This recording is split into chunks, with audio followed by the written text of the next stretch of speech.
Most stories do not start with a journalist. They start with people. Noticing when a river runs dry, asking why a school is changing, discovering something new next door. Curiosity is human. Your right to keep asking questions is at the heart of NPR's mission, and we are not going anywhere.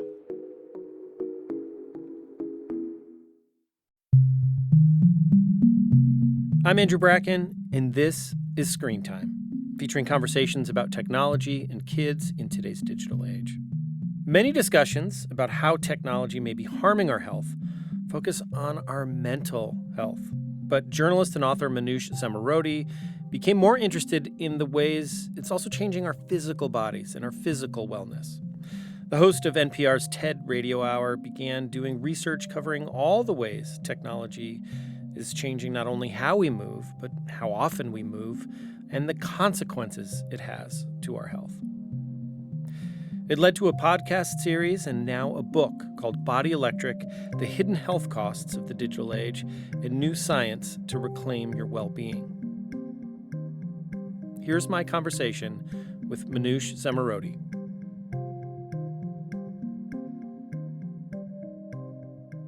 So this book, Body Electric, it grew out of a podcast series where you began asking these questions about really how we're being changed by the technology we rely on. So tell us more about how this project got started. Yeah, so really, we'd been hearing so much about the mental health effects of social media and being online constantly. But to me, I felt my tech use in my body, like this feeling at the end of the day where I couldn't focus anymore. My eyes were dry and tired. My back ached. I had no energy left. And the more I talk to people, the more they're like, yeah, I feel completely spent, drained, and exhausted too. But, what's the answer? It's not like I can throw away my phone or get off my laptop. People have jobs. They have elderly parents. They have kids. If you are a younger person, you're learning online. If you're an older person, it's often how you stay connected to the world. And so that really led me to ask, well, what is going on in our bodies that is making us feel so physically drained when all we're really doing is sitting and looking at a screen? There's got to be more to it than just what we'd been hearing, which is sitting is the new smoking. And that was sort of the journey that I went on to try and answer that question. Right. And behind this is sitting. I think you write that it's, the default way we live today. But that really wasn't always the case, was it? No, absolutely not.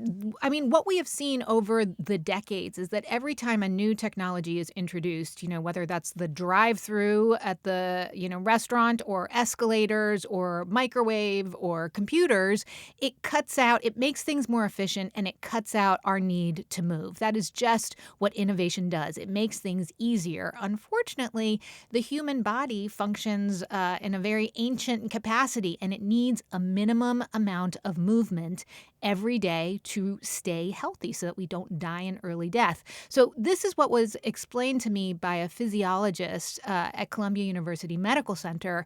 I heard about a study he had done to find out exactly the minimum amount that the human body needs in terms of movement so that we don't die an early death. And he had an incredible formula, which was that 5 minutes of gentle movement for every half hour of long periods of sitting was the antidote. I actually took part in his lab study and found that my glucose was cut in half, my blood pressure dropped by 5 points, my concentration came back, my positivity came back, I felt like I had energy. And so to me, I was like, oh, well, this makes a ton of sense. Just minimum amount of movement. And then I was like, well, where do screens fit into this? Why do they make it so much worse or harder? And really, screens add insult to injury, right?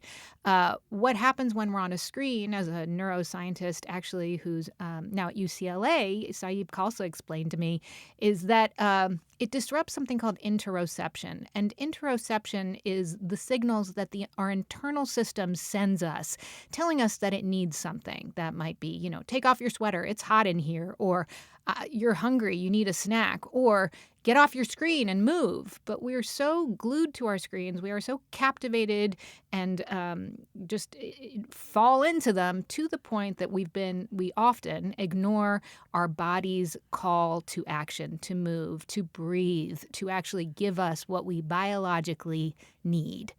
And when we can start to do that, it makes all the difference.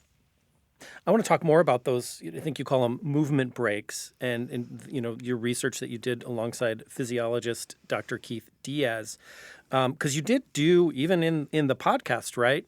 You kind of reached out to the audience. You did your own research study. So tell us more about the types of movement, because there's a lot of interesting detail there about exercise and what how we think about it. Yeah, and maybe some KPBS listeners took part, actually. So this was a couple years ago. We put out the call to public radio listeners and said, we want to see if taking regular movement breaks is feasible, what sort of results they have, if indeed people can take them, and how you fit them into your life. So we had 20,000 people sign up to take either 5-minute movement breaks every half hour, every hour, or every 2 hours. And the results were actually pretty astounding. I was amazed. We saw that people felt on average 25% less tired.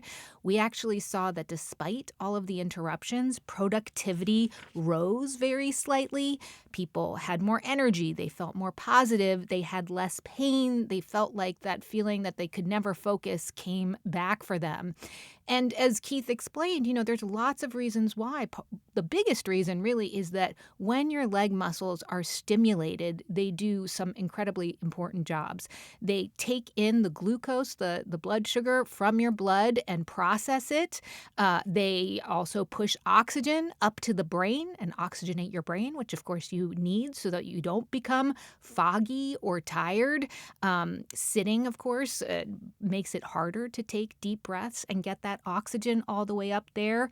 And I think part of the reason why people were so enthusiastic and stuck with it, 82% of the people who started actually stuck with it and liked it, is because they started to think of what was happening inside their bodies when they let themselves take a break. It wasn't annoying like, I have to take a break. It's like, I get to take a break.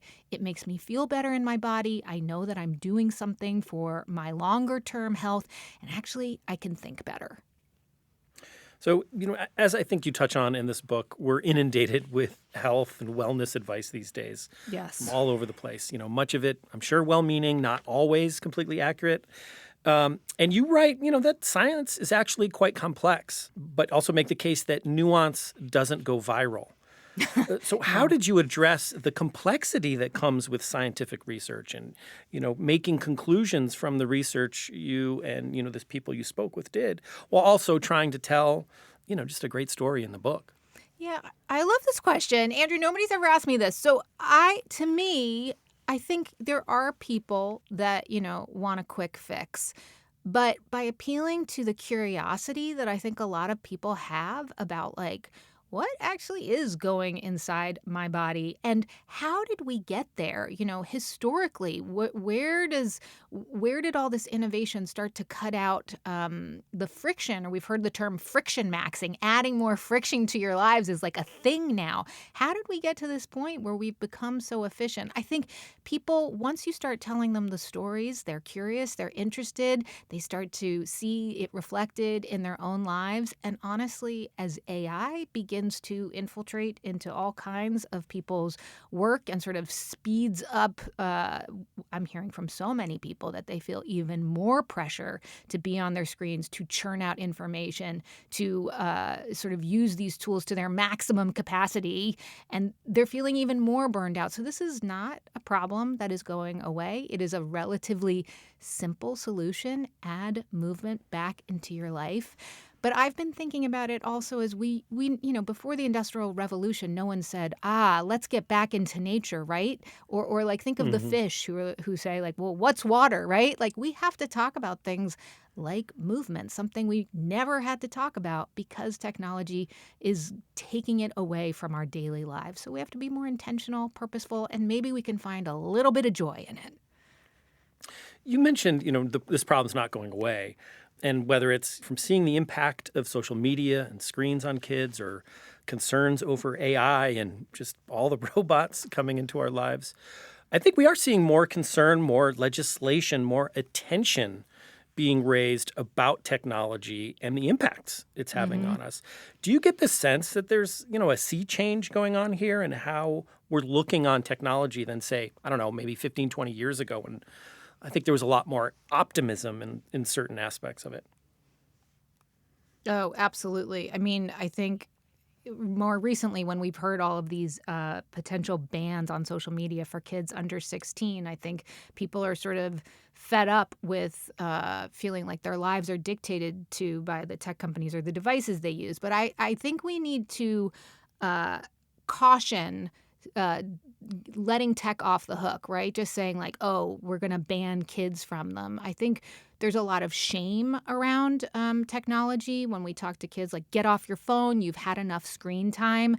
And I think we need to start framing it in a more constructive way. One of the things that I talk about in the book is how do we tell kids stop saying what not to do and tell them what to do. So instead of like, get off your phone, how about like, let's move some more? Or instead of, scroll time, let's talk about stroll time. Let's talk about like, how do you feel before you go on your iPad and afterwards? Start to read the sort of internalized signals, because it's not like you turn 16 and suddenly magically you have the ability to handle social media. I think these are skills and feeling good in our body, not just in competitive sports or at gym class, but generally moving and being in the world is something we need to encourage and promote and make it fun. It's not competitive.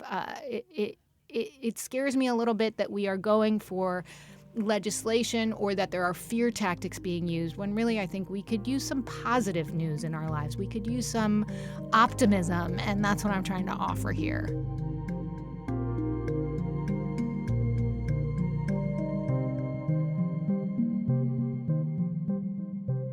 You can find more resources on all things kids and tech at kpbs.org/screentime. What questions do you have when it comes to your kids and screens? My email is abracken@kpbs.org. I'm Andrew Bracken. Thanks for listening.